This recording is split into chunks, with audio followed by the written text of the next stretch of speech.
Hi friends, welcome to అత్తా కోడల వంటలు. అత్తా కోడల వంటలు ఇవాళ ఫ్రై ఫ్రై అంటే ఏ ఫ్రై అనుకుంటున్నారా?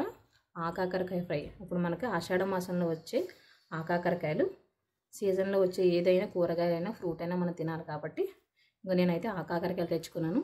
ఆకాకరకాయలతో మీకు ఫ్రై చేసి చూపిస్తాను. ముందుగా నేను కడాయి పెట్టుకొని ఒక 5 టేబుల్ స్పూన్ ఆయిల్ వేసుకున్నాను. అలానే కట్ చేసి పెట్టుకున్న ఆకాకరకాయ ముక్కలు కూడా వేసేసుకున్నాను.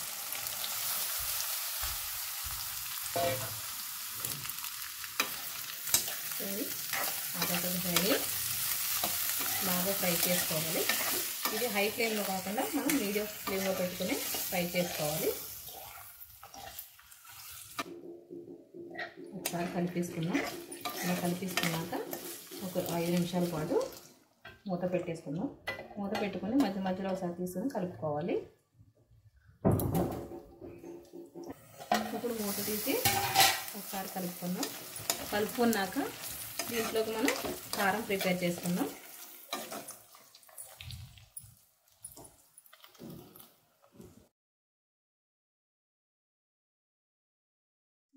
ఒక మిక్సీ జార్ తీసుకుని 2 టేబుల్ స్పూన్ ధనియాలు, ఒక 1/2 టేబుల్ స్పూన్ జీలకర్ర, 1 టేబుల్ స్పూన్ కారం, ఇవి 3 వేసేసుకొని గ్రైండ్ చేసుకుందాం. ఇలా పొడిగా మిక్సీ పట్టేసుకున్నాక ఇందులో ఒక 2 వెల్లుల్లిపాయలు వేసుకుని కచ్చాపిచ్చిగా కొట్టుకోవాలి.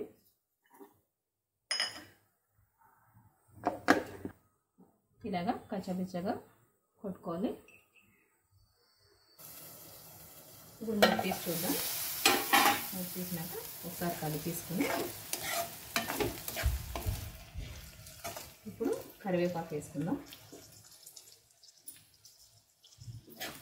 కరివేపాకు కూడా వేసుకున్నాక కలిపేసుకోవాలి. ఇలా కలిపేసుకున్నాక ముందుగా మనం ప్రిపేర్ చేసి పెట్టుకున్నాం కదా కారం, అది వేసుకుందాం.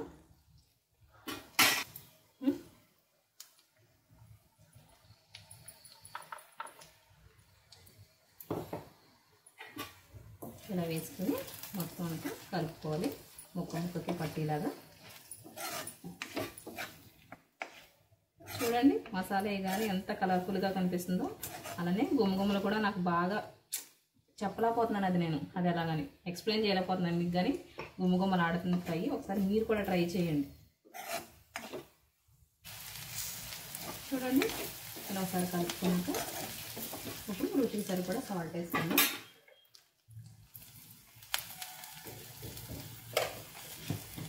సాల్ట్ వేసుకొని ఒకసారి మళ్ళీ కలిపేసుకుందాం. చూడండి, ఎంతో రుచికరమైన ఆకాకరకాయ ఫ్రై అయిపోయింది. ఇప్పుడు సర్వింగ్ బౌల్లోకి తీసి సర్వ్ చేసుకుందాం. ఆకాకరకాయ ఫ్రై అయితే రెడీ అయిపోయిందండి. ఒకసారి మీరు కూడా ట్రై చేసి మీ ఫ్యామిలీ మెంబర్స్ తినిపించండి. మీ ఫ్యామిలీ మెంబర్స్ నచ్చినట్లయితే కింద కామెంట్ సెక్షన్లో కామెంట్ చేయండి నాకు. అలానే మా అత్తా కోడల వంటలు ఫాలో అవ్వండి. Thank you.